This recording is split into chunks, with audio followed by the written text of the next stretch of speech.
Our top story, U.S. President Joe Biden will speak with Israeli Prime Minister Benjamin Netanyahu over the phone.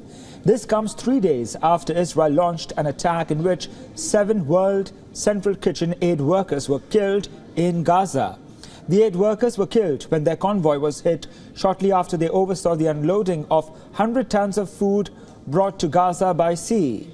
World leaders have reacted strongly, including the United Kingdom Prime Minister Rishi Sunak. The White House has described Biden as outraged and heartbroken by the attack.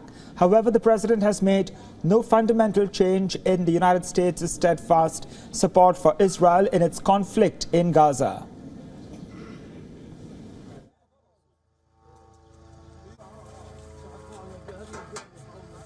And so we are going to continue to mourn with them, with Chef Jose Andres and obviously the families. I'm just not going to, he's going to speak for himself. We are very clear about where we stand. I think the president's statement was incredibly powerful, impactful, and really truly lays out how he feels about the current situation. Meanwhile, as Prime Minister Benjamin Netanyahu continues to face pressure at home and abroad over the war in Gaza, Israel War Cabinet member Benny Gantz has now called for national elections in September.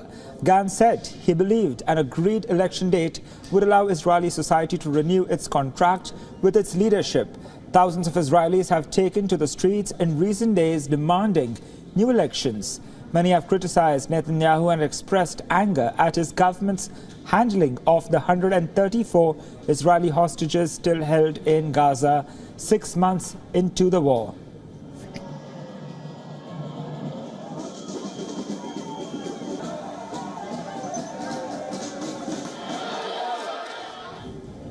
Let's now take a look at a report sent by our correspondent Jody Cohen from Tel Aviv.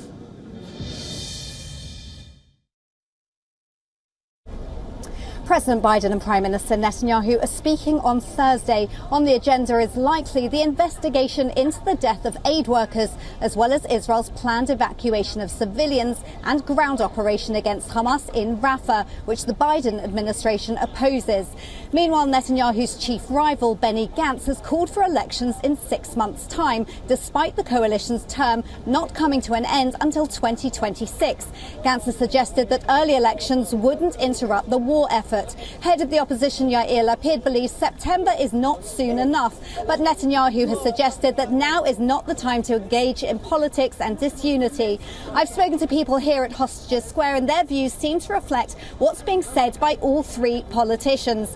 For now, it looks as though elections won't yet take place, with Netanyahu saying the government would remain until the war goals are achieved. This is Jody Cohen for WION World is One.